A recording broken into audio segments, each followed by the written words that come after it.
എല്ലാവർക്കും സ്നേഹവന്ദനം. വീഡിയോ കേട്ട് നോക്കൂ.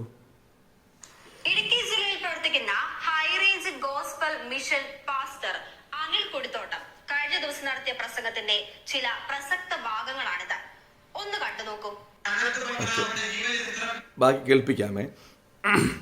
നമ്മുടെ ക്രൈസ്തവ സമൂഹത്തിൽ നന്നായി പ്രസംഗിക്കുകയും ചെയ്യുന്ന ഒരു ദേവദാസനാണ് പാസ്റ്റർ അനിൽ കൊടിത്തോട്ടം.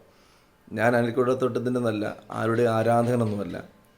പിന്നെ ചില ആശയങ്ങൾ എല്ലാം അംഗീകരിക്കുന്ന ആളുമല്ല.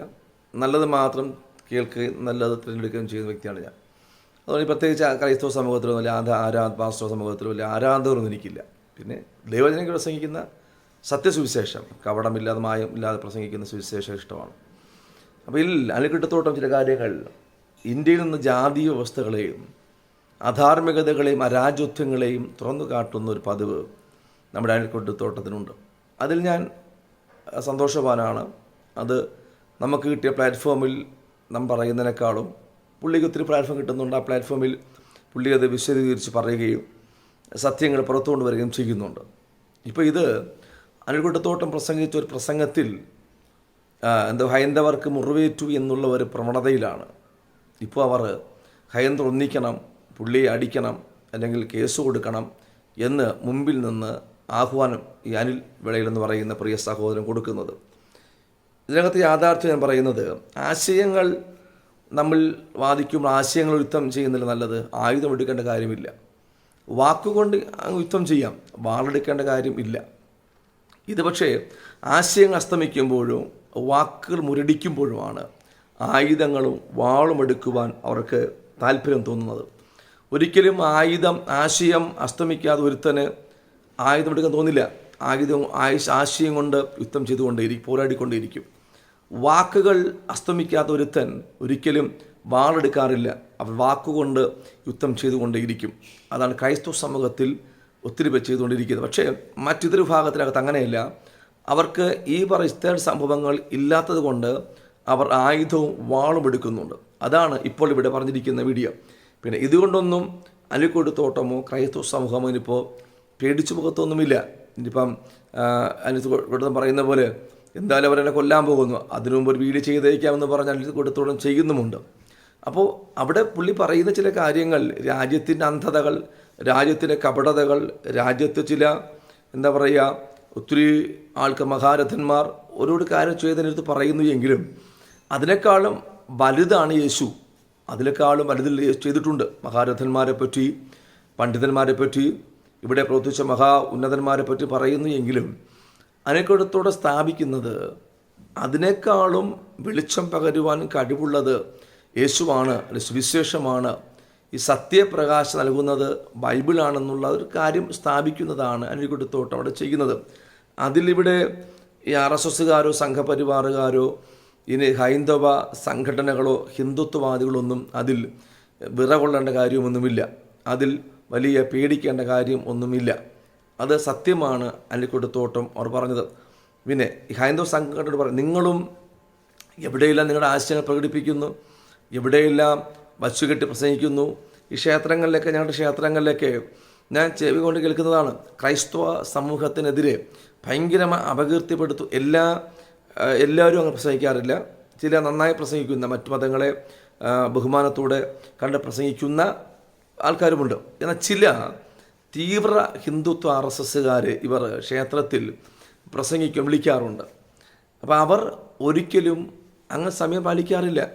ഞങ്ങൾ കേൾക്കുന്നതാണ് വർഷം തോറും ചിലർ അതിൽ ഭയങ്കരമായി ക്രൈസ്തവ സമൂഹത്തെ, ഇവിടെ മുസ്ലിം കുറവായതുകൊണ്ടായിരിക്കും അങ്ങനെ ഉപയോഗിക്കാത്ത വാക്കുകൾ, ക്രൈസ്തവ സമൂഹത്തെ ഭയങ്കരമായും ഇരുത്തി താഴ്ത്തിക്കൊണ്ട് ഭയങ്കരമായി അപകീർത്തിപ്പെടുത്തുന്ന രീതിയിൽ ഇവിടെ ക്ഷേത്രങ്ങൾ പ്രസംഗിക്കാറുണ്ട്. ഞങ്ങൾക്ക് ആർക്കും തോന്നാറില്ല. കാര്യം എന്താണ്, അതിൽ ജീവനില്ല. ജീവനില്ലാത്തത് കൊണ്ട് നമുക്ക് അവർ പറഞ്ഞ ആ വാക്കുകളോട് ഞാൻ ചെവികൊള്ളാറുമില്ല. കാര്യം അവർ പറയുന്ന സത്യമല്ല എന്നും അത് യാഥാർത്ഥ്യമില്ല എന്ന് നമുക്കറിയാം. അതുകൊണ്ടാണ് നമ്മൾ അതിന് പ്രതികരിക്കാൻ പോകാത്തത്. പക്ഷെ അങ്ങനെയല്ല. അനിൽ കൊടിത്തോട്ടം വഴിയുള്ള പ്രഭാഷകർ പ്രസംഗിക്കുമ്പോൾ, ഞങ്ങളെ പോലുള്ള സുവിശേഷകർ സത്യം പറയുമ്പോൾ ഇവർ വെറി പോകുന്നത് കാരണം അത് സത്യമുള്ളത് കൊണ്ടും ജീവനും ചൈതന്യം ഉള്ളത് കൊണ്ട് തന്നെയാണ്. അല്ലെങ്കിൽ ഇപ്പോൾ അനിൽ കൊടിത്തോട്ടം നടത്തിയ പ്രസംഗത്തിനകത്ത് ആരും വരാനുള്ള കാര്യമില്ല. വർഷങ്ങൾക്ക് മുമ്പ് നമ്മുടെ പേരൂർക്കട ജംഗ്ഷനിൽ ഒരു മുസ്ലിം 2-3 മുസ്ലിം സഹോദരങ്ങൾ ഒരു കാർ ബോക്സ് കെട്ടിക്കൊണ്ടുവന്ന് പരസ്യമായി പ്രസംഗിക്കുകയാണ് അവർ അതിലും അന്ന് ക്രൈസ്തവ സമൂഹത്തെ അത് എടുത്തു പറഞ്ഞു. ക്രൈസ്തവ സമൂഹത്തിൽ ഏറ്റവും കൂടുതൽ RC സഭയെ അന്ന് ഏറ്റവും കൂടുതൽ മുസ്ലിം സഭകൾ ആ സഹോദരങ്ങൾ മയക്ക് കെട്ടി, പേരൂർക്കട ജംഗ്ഷനില്ല, മയക്ക് കെട്ടി RC സഭയ്ക്കെതിരെ പ്രസംഗിച്ചു. വിഗ്രഹാരാധികളാണ്, ഏറ്റവും കൂടുതൽ വിഗ്രഹാരാധന നടത്തുന്നത് ഇവരാണെന്നൊക്കെ എന്നിവർ അന്നൊന്നും കേട്ടവരാരും ഈ മുസ്ലിം സഹോദരങ്ങളുടെ എതിർക്കുവാനോ വാളെടുക്കാനോ വെട്ടാനൊന്നും പോയി. അവർക്കറിയാം ഇതൊക്കെ ചുമ്മാ പറയുന്നതാണെന്നുള്ള കാര്യമാണ്. ഇനി അഴീക്കോട്ടുതോട്ടത്തിനെതിരെ പറഞ്ഞ വാക്കുകളെ പൂർണ്ണമായി കേൾപ്പിക്കാമെന്ന് പറഞ്ഞല്ലോ, അതുകൂടെ ഒന്ന് കേട്ടു നോക്ക് നിങ്ങൾ.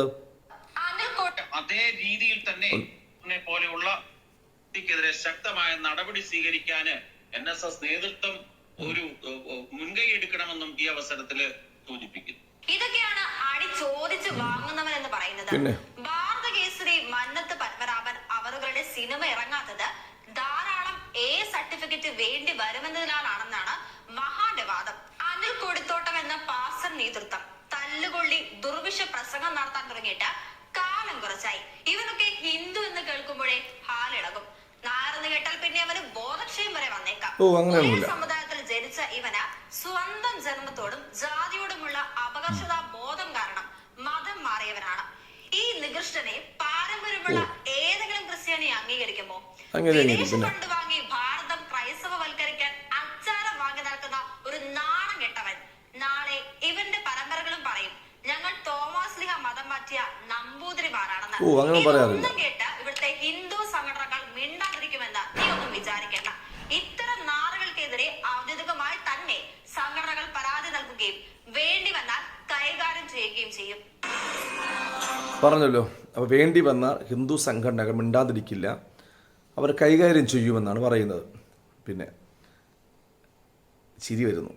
അങ്ങനെയൊന്നും ചെയ്യാനുള്ള തൻ്റെ ഇടം ഇവിടുത്തെ ഹൈന്ദവ സംഘടനയ്ക്കില്ല. ശശികല പറഞ്ഞതുപോലെ ഞങ്ങളെ ഉണർത്തിവിട്ട ഞങ്ങൾ എന്നും ചെയ്യുമെന്നാണ്. അങ്ങനെ ചെയ്യാറില്ല, ചുമ്മാ ഭീഷണിയാണ്. അയാൾ കൊടുത്തോണ്ട് സാറെ പേടിക്കുന്നു വേണ്ട, ഇതൊക്കെ ചുമ്മാ മാതിരി വീരവാദം പറയുന്നതാണ്. അങ്ങനെ ആർജവമുള്ള തൻ്റെ ഇടമുള്ള ഒരുത്തനും BJP സംഘടനയ്ക്കകത്തൊന്നുമില്ല. അത് നടക്കും, നോർത്ത് ഇന്ത്യ നടക്കുമായിരിക്കാം. പിന്നെ അനിൽക്കുടത്തോടെ ഇവിടെ ആരാധനൊന്നുമില്ല ഞാൻ. പിന്നെ പുള്ളിവർ ആശയങ്ങളോട് ഞാൻ അനുകൂലിക്കുന്നു. ഇവിടെ ഇനിയിപ്പം സംഘപരിവാറും ഹൈന്ദവ സംഘടന ഒരുമിക്കണമെന്ന് പറയുന്നെങ്കിൽ ഒരുമിച്ചോട്ടെ. പിന്നെ അനിൽക്കുടത്തോട് പറയുന്നതിന് ഞങ്ങൾ സപ്പോർട്ട് ചെയ്യുന്നുണ്ട്. പിന്നെ ഇനിയും സത്യം പറയുന്നതിന് ആരും വായടയ്ക്കാൻ സാധിക്കില്ല. സത്യം എത്ര മറച്ചു വെച്ചാലും പുറത്തു വരും, അത് യാഥാർത്ഥ്യം തന്നെയാണ്. അതുകൊണ്ട് പിന്നെ ഈ സഹോദരി പറയുന്നത് പോലെ പറഞ്ഞു കേട്ടല്ലോ, നിങ്ങൾ ഒരുമിച്ച് കൂടുക, നാളെ തന്നെ അതിൻ്റെ 10 തയ്യാറാക്കുക, എന്താണ് ചെയ്യാനുള്ളതൊക്കെ തയ്യാറാക്കി പെട്ടെന്ന് തന്നെ ആരംഭിക്കണം. കാരണം അല്ലെങ്കിൽ പിന്നെ സമയം താമസിച്ച് കഴിഞ്ഞാൽ 6 കഴിഞ്ഞ് പഴം കഴിഞ്ഞ് ഉലായി പോകും. പെട്ടെന്ന് ആ സഹോദരി പറഞ്ഞു കേട്ടല്ലോ, അനുവിളയും പറഞ്ഞു കേട്ടല്ലോ, എത്രയും വേഗം അനിൽക്കുടത്തോട്ടത്തിന് തട്ടാനുള്ള 10 ഒരുക്കോണം. ഓക്കെ, ചുമ്മാ നടക്കാറില്ല. ദൈവം അനിൽക്കുടത്തോട്ടത്തിന് കൂടെയുണ്ട്.